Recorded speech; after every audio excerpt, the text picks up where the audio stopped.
Good evening, everyone. Welcome to the Royal Drawing School's Creative Conversation series. Tonight's creative conversation explores the work of one of the strongest feminist voices to emerge from Africa in the past 30 years, the artist, writer, and curator Everlyn Nicodemus. I'm really delighted to welcome Everlyn in conversation with Straine, who's Senior Curator of Modern and Contemporary Art at the National Galleries of Scotland. And tonight they'll be exploring Everlyn's interest in the intertwining of language and image and her lifelong commitment to drawing in particular, including her cycle of over 100 drawings made during the pandemic using pages both collaged and scanned from cherished books of poetry, alongside examples from her extensive artist bookmaking practice. So Everlyn and Stephanie, welcome, and allow me to introduce you both a little more. Everlyn Nicodemus was born in Kilimanjaro in Tanzania, and her life's been marked by movement across Europe, from Sweden to France to Belgium before settling in the UK, and she's based in Edinburgh. Throughout her travels, she's taken an active involvement in community life, giving voice especially to the marginalization of women through history and making visible their shared traumas and experiences. She makes powerful work centered on personal and cultural trauma, as well as exploring the role that art can play in healing, while her research and curatorial interests focus on the history of modern African art. And in 2012, she completed a PhD on African modern art and Black cultural trauma at Middlesex University. Her work's been included in numerous solo and group exhibitions internationally, and we look forward in particular to her upcoming retrospective at the Scottish National Gallery of Modern Art, which will be in October next year, 2024, for which she won the Friedlands Award of 2022, and which Stephanie Straine will be curating. So an exciting moment to be talking to you both. Dr. Stephanie Straine is a senior curator, as I mentioned, of modern contemporary art at the Galleries of Scotland, National Galleries of Scotland. And she's published widely on post-war and contemporary art, with a focus on artists working with drawing. She's also held curatorial roles at Modern Art Oxford and Tate Liverpool, and she's board chair of the non-profit David Dale Gallery and Studios in Glasgow. So welcome to you both. Thank you for joining us. Welcome to everyone listening. And to remind you all that you're very welcome to leave questions and comments in the chat and Q&A box, and we'll return to those at the end of the discussion. Hi, Stephanie. Everlyn, are you with us too? Hopefully we can get you on camera. Everlyn, if you're able just to turn the start video button at the bottom of your screen, if you can press that and your unmute button, we can get you on screen, and then I'll start sharing the PowerPoint of images. Let's see if we can get that. I'm in Scotland, and Everlyn is joining us from Princeton, New Jersey. So we have a kind of whole host of geographic locations at the moment. Okay, we don't seem to have Everlyn unmuted and videoed yet.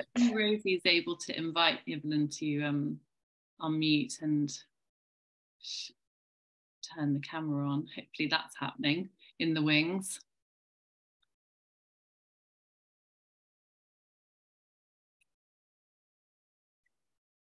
Maybe I can start sharing our PowerPoint for now. Yeah, that would be great. And then hopefully we'll work this out. Okay, can you see that introductory slide, Claudia? I know there's some wonderful images coming up. Yes. And hopefully we'll get Everlyn in a moment joining us. So while we're still sorting out the technical difficulties of getting Everlyn's video and sound with us, I just want to thank Claudia and the whole team at the Royal Drawing School for inviting us to take part in this conversation, particularly Kat Madden, who was instrumental in putting all of the details together. So thank you to Kat. And also thanks to Niamh and her team at Richard Saltoun Gallery, who again have been instrumental and supplied all of the images that you'll see this evening. So it's really a collaborative effort, as always with these things. And I think that speaks to the way that Everlyn's practice kind of blends individual artistic output with really collaborative structures, concepts, and themes in her work. I'm going to move to our first image, which was one of Everlyn's very first paintings that she made when she took up practice in 1980. We've put together a selection of images that move in chronological order. We've got about 30 images, but that's a tiny, tiny fragment of her 40 plus years of practice. So it's really an incredibly expansive body of work, which is going to be difficult when it comes to making the selection for the Scottish National Gallery of Modern Art as well. There's Everlyn, amazing. Thank you so much. And thank you to Caitlin Barton at Princeton, who you just saw in shot there, who's also been amazingly helpful with all the technical difficulties and issues. Thanks, Everlyn. Hi. She had to come from upstairs down to the cellar. So, okay. Well, we made it. Hi. Thank you. Welcome. Good, hi. So I had everything. So it's just that great. I had everything. Fantastic. Good. I won't recap then. We're starting at the beginning, really. We're starting with one of your very earliest paintings, and then we're gonna move through with the images and finish up with some great in progress and finished works of the new paintings that you're making while visiting scholar in residence at Princeton Theological Seminary. So we'll get there at the end of our talk today, but we wanted to start with two very early works on bark cloth. And although this was to be quite a short-lived ground for your painting practice, it's very early and very clear how your distinctive fluidity of line and contour was already in play at this really early point in your career, to detail various schematic or stylized renderings of the human body. So if I can ask you to look back to that very early point in your artistic life, can you tell us a little bit about how you developed that way of approaching your work? And did you always feel comfortable working at such a large scale as well? This is over 2 meters, this painting. Well, when it comes to this was my first ever painting. And I was living and working in Tanzania, and at the time I was studying social anthropology. I joined some women who used to, expatriate women who used to meet once or twice a month, just to do some painting or just some artistic activities. And I joined them twice, and it became clear for me that this is what I wanted to be, to become an artist. And I then I have to try to find medium. It was not possible to buy canvases or colors, nothing like that available. So I went into the market to try to see if I could find a surface of any kind which I could use as a canvas. And there I found this piece of bark cloth, and this was the size which was available. Then I have to think what kind of colors can I use to paint on a surface like a bark cloth. And I had only a few tubes of oil painting. So I thought, well, I will just use what I have and what I managed to find in the market. And at that particular time, always images were accompanied by a poem, usually a poem first, and then images come. So I wrote it is not I wouldn't say that it is a question of illustration. It is just that how I work is a poem, or I could even call it a song or something, and then an image. So this was just what I had, and clearly now after the event, it shows that actually it is a kind of a language I possess. Mm-hmm. Mm-hmm. I was not aware of that at all. And this is the mystery about what is actually art. Where does it come from? How does these images appear in my head? Because it is all in my imaginations. And that is an interesting subject which we will discuss sometimes when I come back to Edinburgh. Well, yes, I mean, I think that point is really crucial actually when it comes to the development of your visual language and your drawing practice. And I'm using drawing in a very expansive way to denote anything where there's a kind of strong contour or graphic line. It doesn't really matter that it's on bark cloth or canvas or linen or paper. And I think here another example of how beautifully strong and fluid your drawing practice is from the very beginning, and the way that you talk about that interrelationship between language, image, text, poetry, music and painting, that kind of fluidity with which you kind of deal with mediums and materials as something that's always interconnected. That seems very powerfully to be visualized in the way often the figures in your work are connected and there isn't a separation between them. How do you remember kind of dealing with that kind of beginning of working out the composition and thinking how large-scale works like these would be developed? Because am I right in saying you never made preparatory studies, you always worked directly on the large-scale sort of finished canvas first? You're correct. You have to have in mind that, I grew up in a society whereby there was no art lessons or even images, like paintings in your home, or drawing classes in our primary schools or secondary schools. They were not even given a priority, because my generation, for us who were born in the 50s, it was the generation of independence.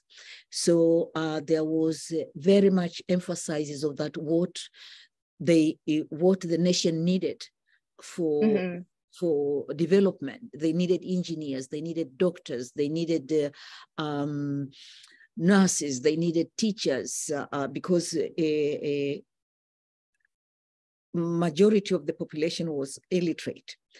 So the arts were not given priority whatsoever. And it could be, so before I painted my first painting, I more or less actually never had done any drawings or anything like that. And that kind of, in a way, did that leave you with a sense of freedom, a sense that anything could be possible because you weren't weighed down by a baggage of an academic tradition? You sort of had the feeling that you could embrace any kind of stylistic choice that you wanted. You could experiment with different materials and different approaches to paint and drawing. I think when you are illiterate in the way I was in matters of art, which means that somebody who is not schooled or had ever experienced lessons of how to draw, or you just sort of imagine something, and you develop very, very strong imaginative brain, so to say. And I still work like that. I hardly have a model. I just go into my imagination, and if I want to draw a woman's body, I think about my body. How does my body look like? How does it feel? And then from there, I just transmit that imagination into the canvas. And at the same time, it's like I'm hearing a kind of music, a kind of rhythm, just like when you are writing a poem, there is rhythm, there is a kind of music or a kind of choreography going on. And these are kind of things which emotions which passes my brain when I'm making a painting or a drawing or something like that. Later on, after I studied at the art High School of Art in Berlin in Germany. It became very clear to me that it was important that I stayed truthful to myself. I was asked if I will join a class of live drawing, but I was so shy and I could not imagine sitting in a class and seeing a naked woman or a man in front of me, and people are just staring at that body and drawing. I just couldn't. Then my teacher told me, why don't you just draw from your imagination? And I drew some, what was in my mind, what I imagined, a naked woman body, by thinking about how my body looks like, how my woman body looked like. And I showed it to the teacher, and the teacher said, perfect. I'm not going to send you to that class at all, because they will, according to him, they will spoil the poetry. So it never happens. And even today, when I have an idea, I will do some sketches, but they really never materialize on the on the canvas. But I still do that anyway. Practicing was this idea, just a pipe dream, or perhaps it could lead to something. But I never use those drawings. I bin them afterwards. I love that. I love that you use the phrase choreography when you're talking about your practice, because I think we can really see that kind of idea of a choreographic approach to your painting in this work, which was made when you sort of were living just outside Stockholm in Sweden with your husband, the renowned Swedish art historian Christian Romer. And it really shows us, I think, one quite consistent across your career, which is the way, like you're saying, that you've depicted the body, but particularly in silhouette, often to create a sort of very powerful effect of movement and dance and rhythm. And for me, what's really striking about this composition is obviously the abstraction of the human body and the very kind of specific color palette that you've applied to these forms and figures. So you have both the block colors of the browns and ochres, and then you have this kind of quite contrasting, very close-knit geometric pattern of white and blue darting through. Can you tell us a little bit about what's going on there with your color palette and the sort of play of abstract form and pattern? There again, we come to the fact that my art, you could say that it is a kind of arte povera, in a sense that I just use what is available for me. And these are the colors which I had in front of me. I had a canvas, and at the same time, I wanted to express how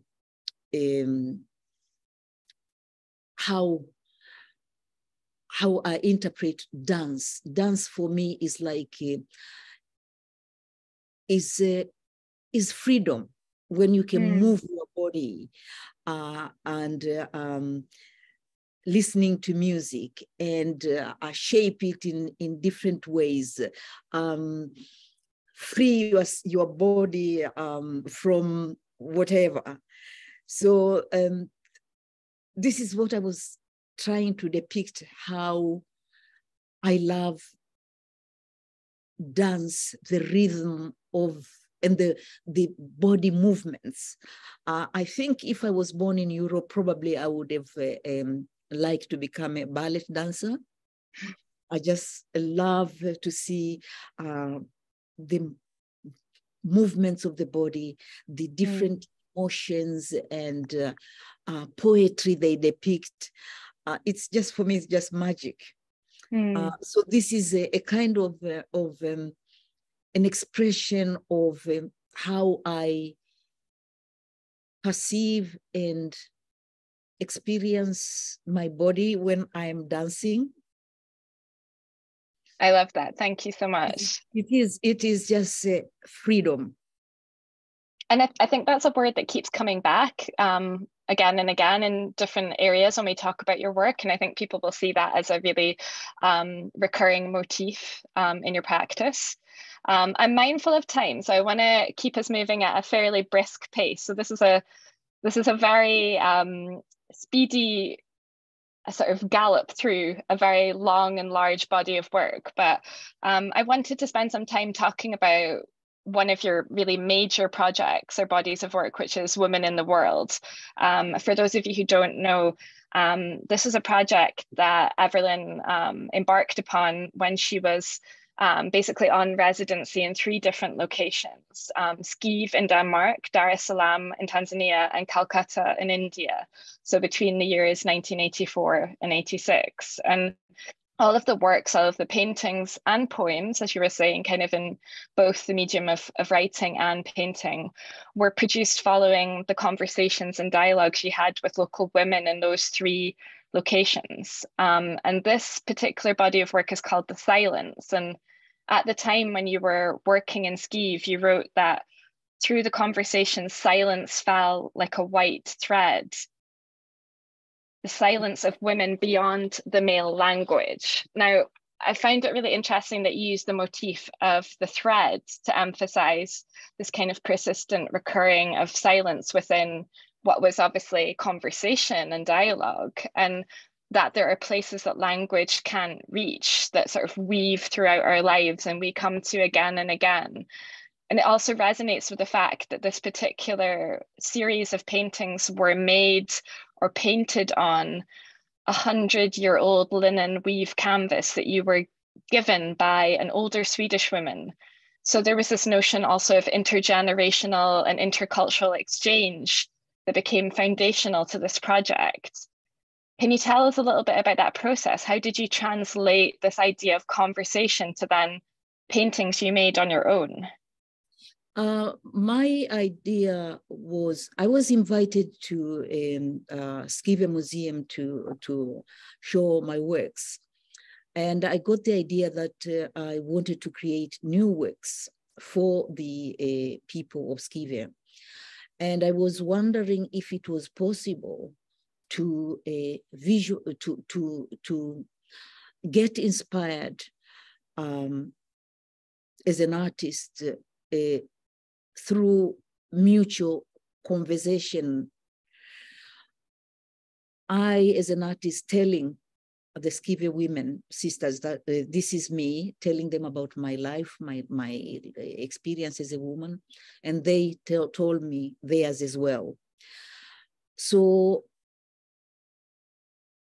what was very characteristic of these conversations, either it didn't matter if it took place in Africa, Europe, or India, it was that there were some places during the conversation when we came to discuss about things which were very painful or very joyful, there was no language, and that was universal.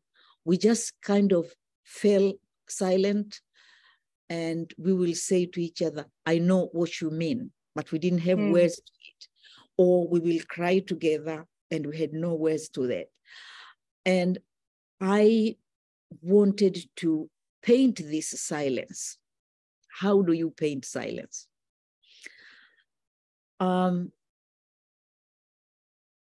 It just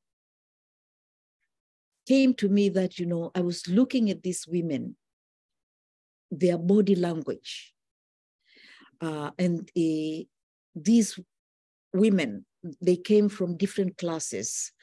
Some could be perhaps a former prostitute, the other one could be professor, the other one is a priest, and so on. Yet when we started talking about emotions, what hurts us most, what gives us joy most, it was this silence.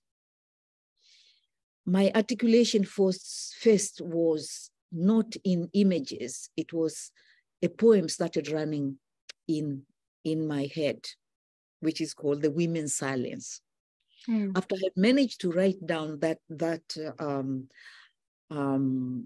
poem, then the images started appearing in my head. And as you can see, there is, for example, a woman sitting, crouching, which I saw and observed many times when we were talking about things very painful. You could see the body changing position and bodies becoming almost like in a photo position. When we were talking about joyful thing, you could see this, our limbs gesticulating and laughter, giggling, and things like that. And I thought I will try to catch that. And this was my try. What I just know is that the women loved this series very much. They say they could emotionally connect. Now, I can't speak for them, but for example, it was not difficult for them to connect with a lady sitting there with a baby, a child, or two women embracing each other when either because they have been hurt or because they were happy or because they were dancing, it was wedding or something like that. And it really, it was very intimate. And the fact that, I had to find a technique to use that linen of 100 years, which was actually a present to me from my mother-in-law. So it has I didn't realize that it was your mother-in-law. It has been even in the more family. Personal. Wow. Yeah. And this linen was only taken forward because she was a daughter of a priest. And this linen was only out of that linen cupboard when they had a big family meeting. And then afterwards it will be washed and put together. And now he basically, it was like a family loom, which he had to be. And I thought I wanted to do something about that. This is how I ended up painting on that family loom, which was handed to me or gifted to me by my mother-in-law, Christian's mother. It's incredible to know that, because I think exactly as you say, what is sort of apparent in these works, although they're very pared back and they use a real economy of means in their form and their presentation, you have that beautiful idea of intimacy. And as you say, that kind of very powerful communion of women sharing a kind of intimate space of being very truthful and honest about, their past suffering and the ability to kind of rebuild themselves through connection. And I think knowing that that has another personal family layer of relevance to the actual material you're using to paint on is really special, and it sort of gives even sort of greater weight to this work.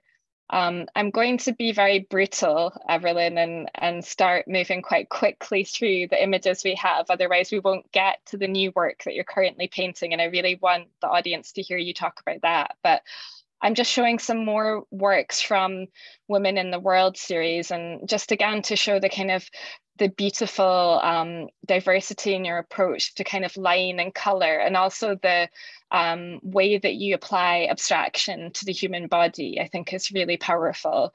So we have here Giggle, which is one of my favorite works of yours, and it has a really beautiful poem connected with it as well.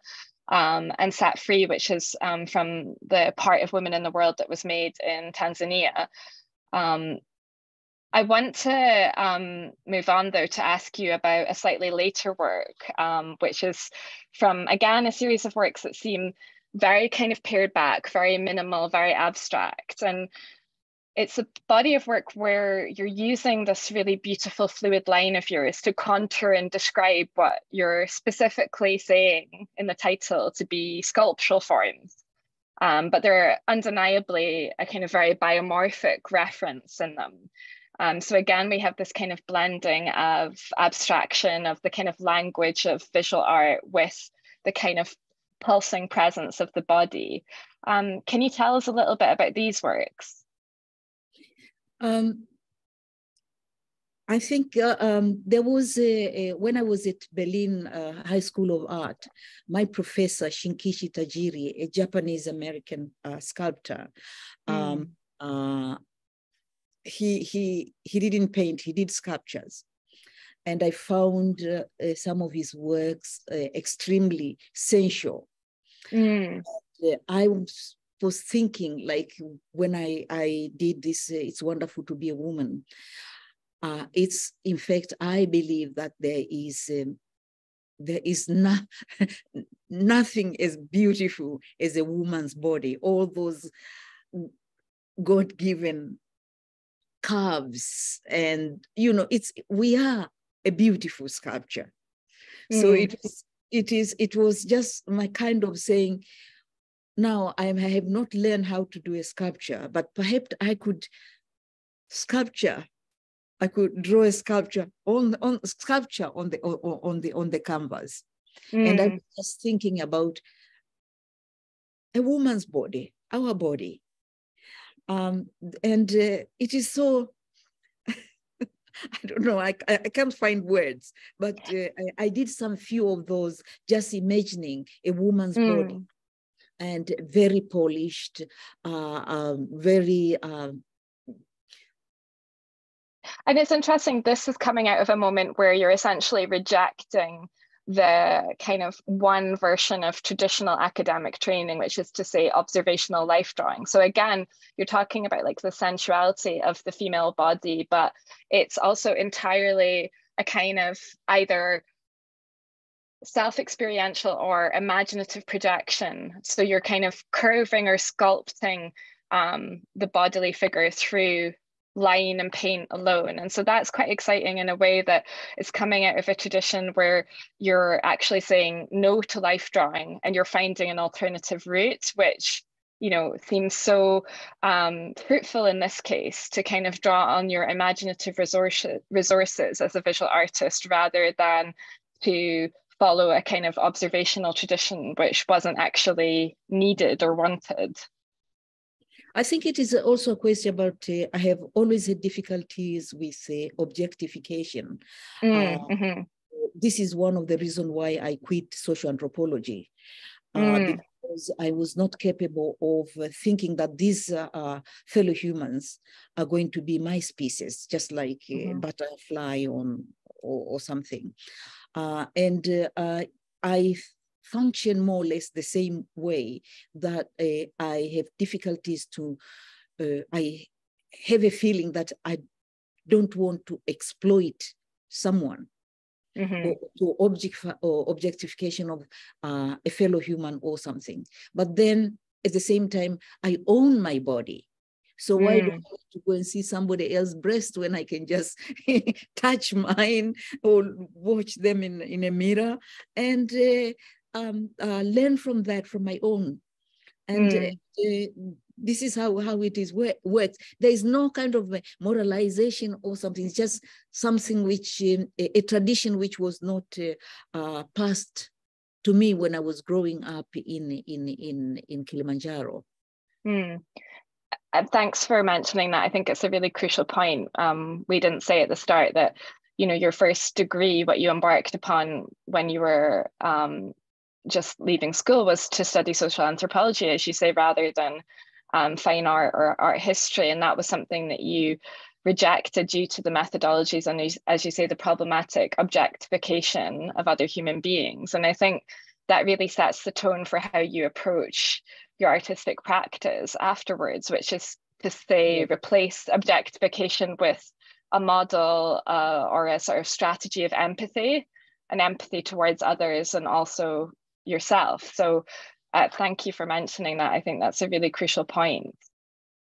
I'm moving on rather swiftly, as you can see, because we're rapidly running out of time, to works moving us into the 1990s. And I wanted particularly to show some of your examples of working with handmade papers and working with a kind of collage strategy, because here we have a work from 1991, where we have collage ink and paint on handmade paper. Can you talk to us a little bit about when you started to kind of work with collage rather than purely oil on canvas? And did it offer you something new in terms of material experimentation at the time? Yes, it does. It is also the question of for me, I started going to the shops where they were selling handmade paper, and I was thinking about the love and the labor which has been put which is the people who have made the papers have invested on. The papers sometimes came, handmade paper sometimes came from prisons, or they came from third world, or they were made in Europe and so on. And I wanted to honor that labor. I value things which are handmade very much. It could be because I'm a daughter of a carpenter. So I love I love everything which is, done by our own hands and our own imagination. And it was, well, I could do something. I can honor these handmade papers. So I just used to go there and see what they had, bring it home and see what can I do with this material? What, how can I, how can I, it is a question of make it respect for labor, because there is a lot of creation in it. And I also went into finding out the history of paper, how paper was made and how it originated from China, how it reached us, and so on. I usually do a lot of research as well if I'm interested in something. And out of there, you learn quite a lot about how the world is really one, how we appropriate from each other, how, for example, when they are talking about Gutenberg, when you are reading about Gutenberg and the way the falsification of history was, okay, before Gutenberg, what and what, but actually already in China, they had already started the process. So, this process of not only learning from each other, but appropriating from each other is something I find unite us rather than separate us. And this is so something human. And this is also one of the reasons I love modernism so much. When, Western artists started appropriating form languages from Africa, e.g. Picasso, we are talking about Cubism, we are talking about architect B influence. And this makes, the seeing, you just see and you get inspired. You are not stealing, you see. And this is the power of seeing.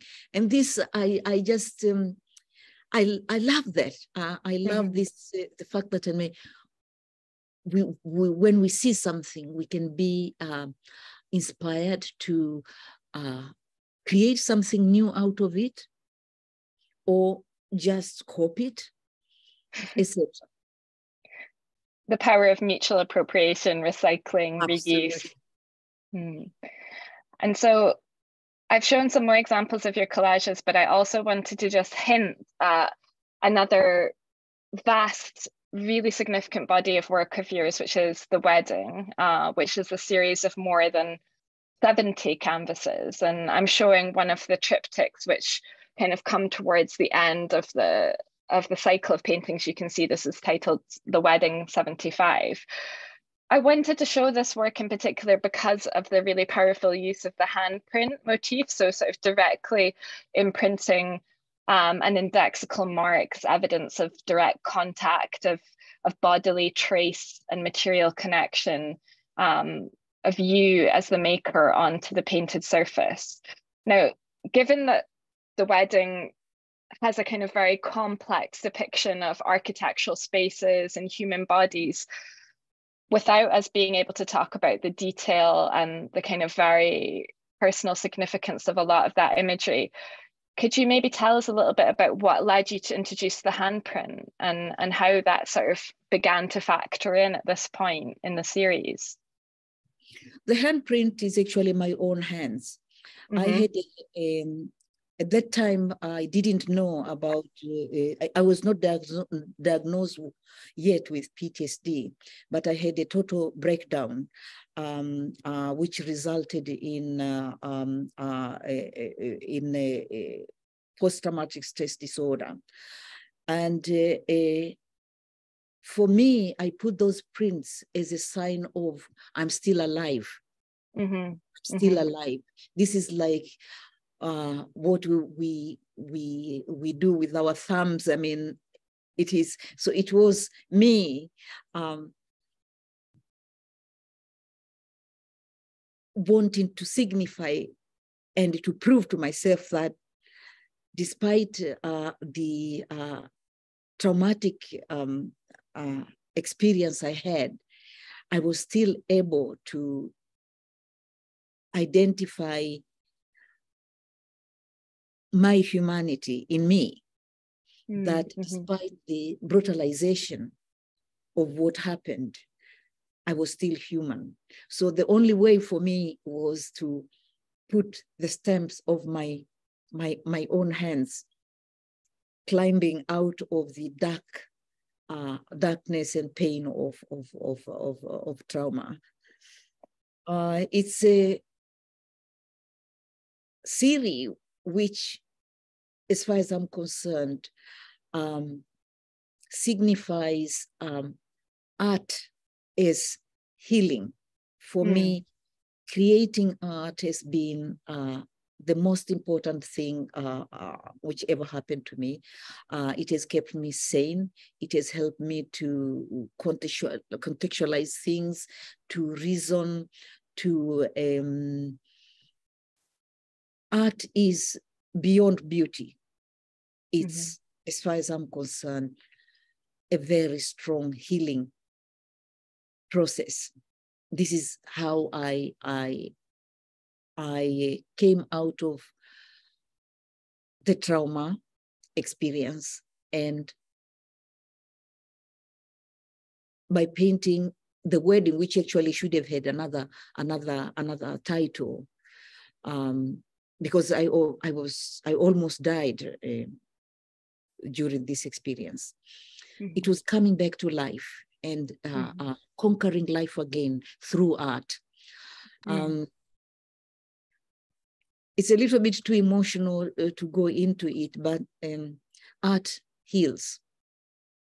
And thank you so much for sharing that, Everlyn, because that I think is really palpable even to us as the viewers of your work, even not knowing any of your biographical details or context. That kind of visceral evidence of your humanity is really there in the work, and particularly, as you say, utilizing the handprint as the ultimate gesture of resistance and resilience. It speaks really deeply to me, and I know a lot of others, of that incredible, as you say, healing power and potential, and the recovery that art practice can offer others. And I think in many ways that's, along with the idea of kind of freedom and intimacy and the sort of resistance of patriarchal and racist structures within the societies that we live in, that kind of idea of seeing art as a form of healing practice is a really potent and powerful thread within the entirety of your work. And nowhere is it more kind of potent than in the wedding as a series. So thank you so much for talking about that. I'm aware that we only have a couple of minutes left before we want to open it out to questions from the audience. So I might just skip over, rather brutally in fact, some of these amazing glimpses into Everlyn's bookmaking practice, which is something that I had the privilege to see at her flat in Edinburgh before she left for her residency in Princeton last summer. These are just some images of some of the pages where she's employing different photo collage and paper and material juxtaposition within, again, works of bound books using handmade paper. And I wanted also to show the kind of ongoing influence and impact of the wedding as this very profound series of works for you, which then began to kind of influence your other artworks. Could you tell us a little bit about the sort of motif of death and this idea that it's not being figured purely in negative terms, but for you, you kind of see this dance almost between this very profound near-death experience you had, but also that being a kind of bridge to a new life and a new possibility of life? I think when you survive a traumatic experience, there are two ways: either a silence, not finding a language to express what you went through, or if you find, like I did, via art, you don't explicitly want to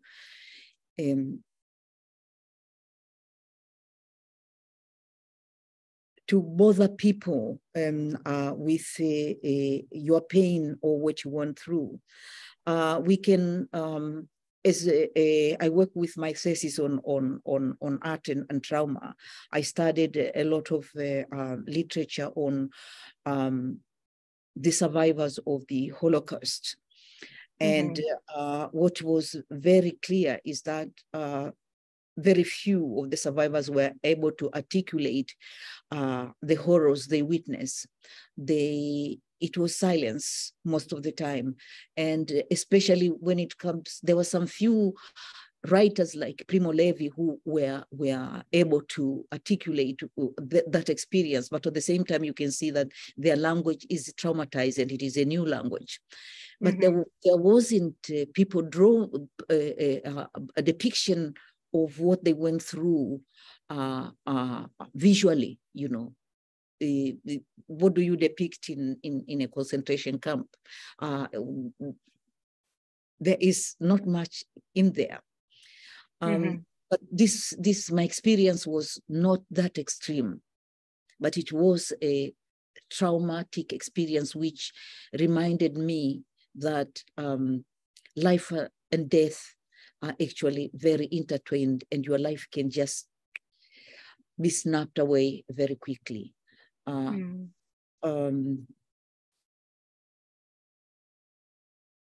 The first series after I survived the trauma was called The Object.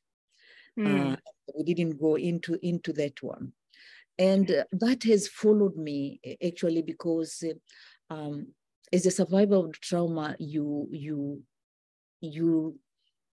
never really heal.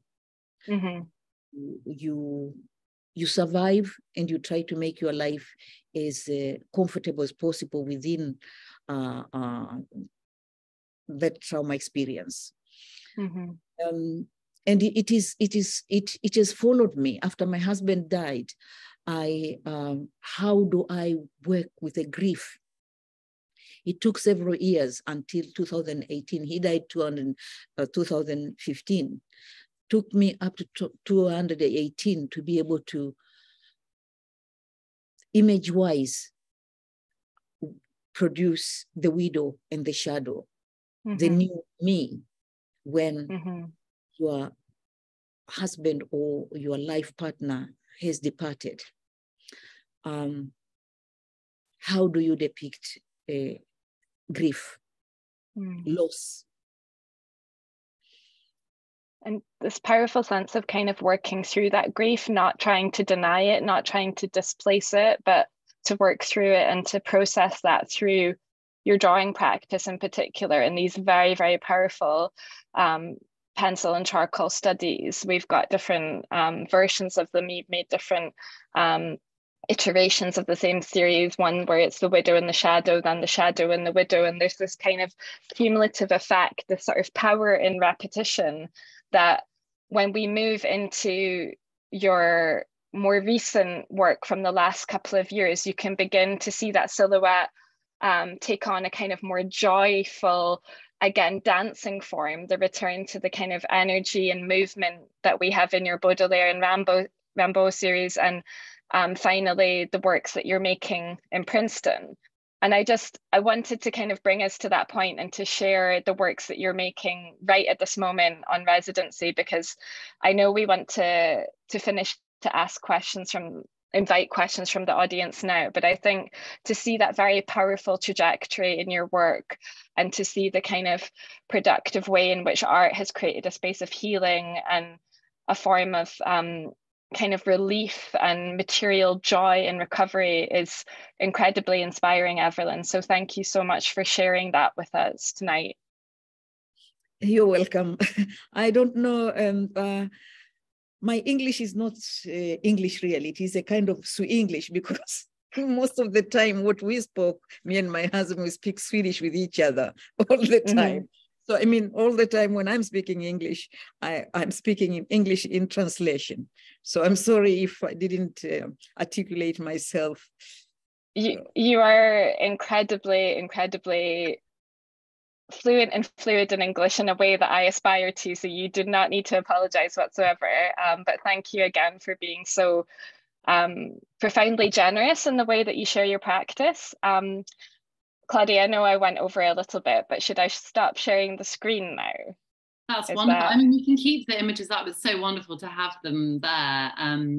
Well, this is a great glimpse of the kind of drawing in practice, where you see the underdrawing of a very new painting that Everlyn's making this year as we speak. So just to kind of get you a inside the studio glimpse, I think is quite compelling. Yeah, absolutely. Thank you so much for sharing that, and thank you both of you. Such an illuminating talk, such a generous talk, really inspiring, and just you've shared such a range of images that there's so much to think through. So thank you, and really wonderful to have this glimpse of what's unfolding right now. In your work, Everlyn, thank you. I mean, there's so much to think about, but I was particularly struck by, you know, the way your imagination moves across the visual and the verbal, and you know that you're a visual, or you create visual and verbal poetry, and yeah, and perhaps just staying for a moment with those works that you were showing just now, your works from the Untitled series, where you're drawing on the poems from Baudelaire and Rimbaud, and I was so intrigued by the way that those works kind of make us reread the poetry, make us think about the way we read images and read text, and I just wondered a sort of big question, but just about what literature and poetry means to you as a visual artist, but also as a poet, and I suppose your relationship to words more broadly, because of course you're an art historian too. Well, I think I have spent more time with books than humans, really. It's a kind of bookaholic, or whatever you call it. I love books. I read a lot. I love poetry, doesn't matter where the authors come from. I love to read books about art, philosophy, science. When I have a book, I mean, it's like I'm in heaven. And I can't imagine a world without books, you know, where you are welcome to other people's worlds, you know, and they're just gifting you. And the only thing you need to do is to read them, enjoy them, reject them or love them or question more or discover more. So my relation with books are very intimate, really. I read a lot, and my relation with images, art is also as intense. I find visiting museums and gallery is like going to church. This is, I look at museums as a consecrated place where you can go and just enter the world of other creators. I will say that my life since I became an artist has been the world of arts, if it's there in book form or they are in image forms or whatever. And I'm so grateful that, you know, there is, I live in the West where we have such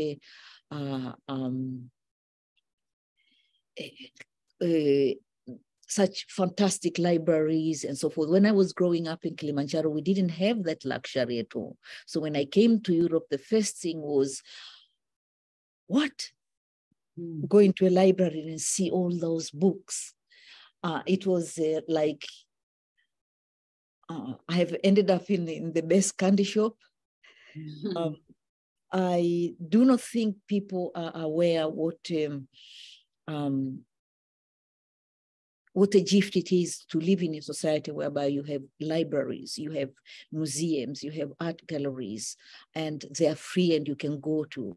If you compare to where I came from, where, you know, you have no libraries to talk about, you have no art galleries, you have no museums.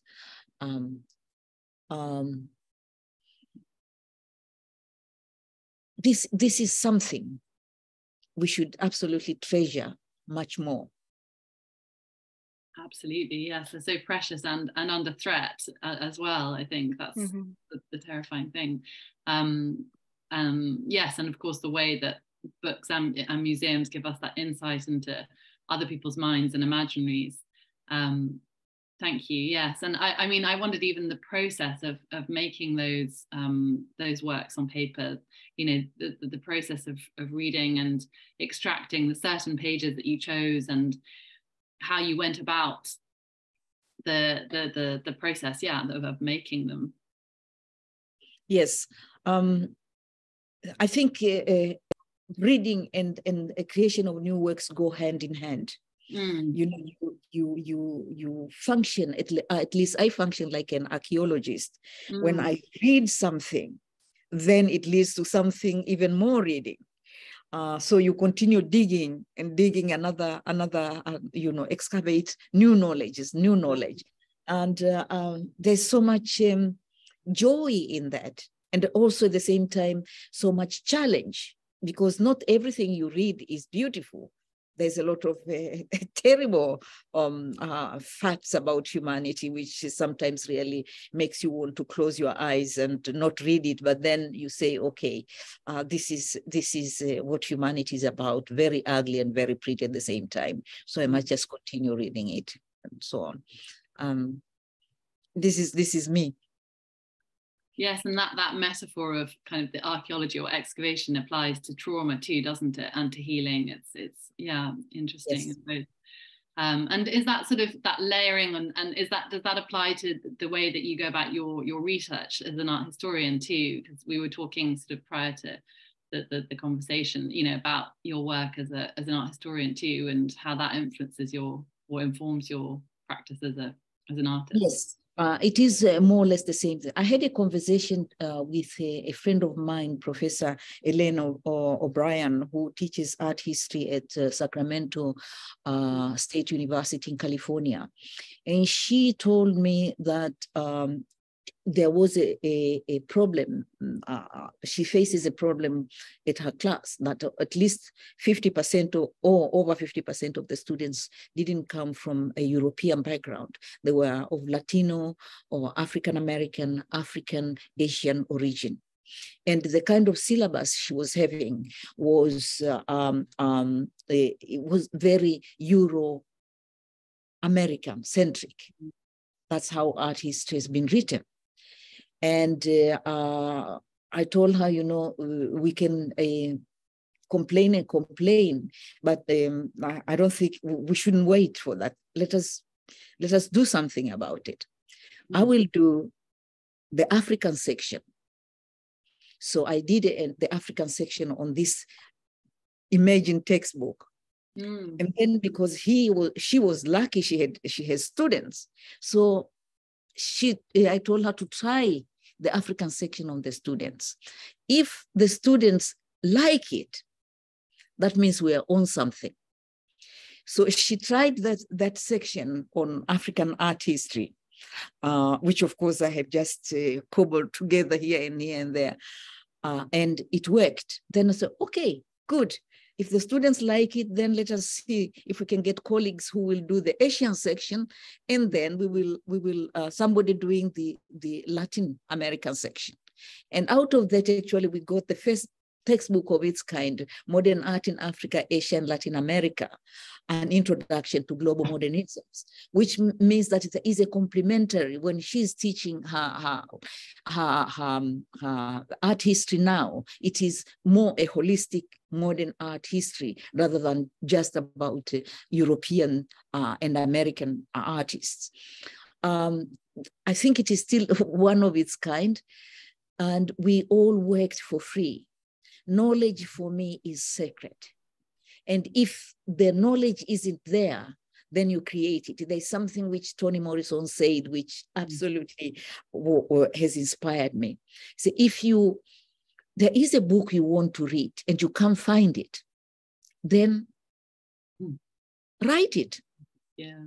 So that is what actually we did with that textbook. And that is one of the things I am really, really happy about, because we did it without a penny. And I think it took us around 5 years or something like that. And in the end, we were lucky. We didn't even have a publisher. And then we were lucky actually to get Wiley and Blackwell to publish it. And I think that is one of the accomplishments which I will always be very proud of. If the knowledge isn't there, then make sure you bring it forward.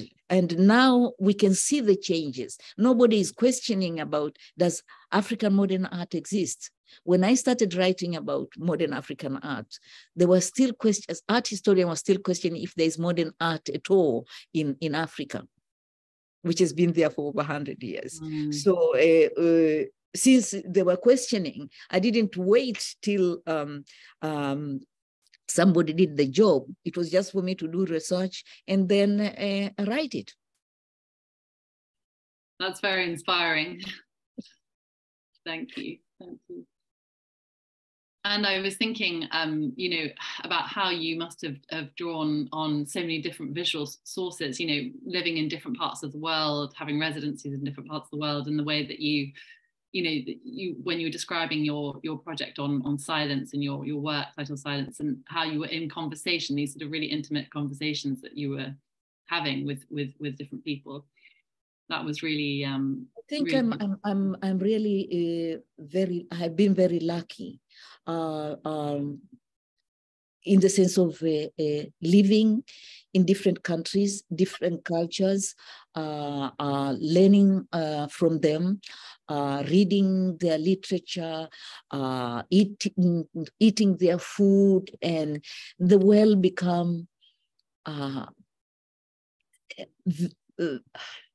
becomes one. So in that, I say that it has enriched me. It's taught me a lot. And what I have seen mostly is that we are more alike than we actually think.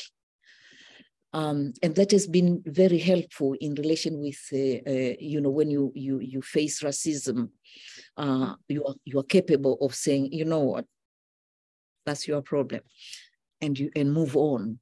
I am very, very lucky to have lived to live in Europe, and now I'm in America also. I count myself very, very lucky. Thank you. We've sadly run out of time, but I want to thank you both so much for such a rich and inspiring and moving conversation. And we really look forward to your exhibition next year. And Stephanie, thank you so much for taking us through the scope of Everlyn's work in such an eloquent way, in such a compelling way. I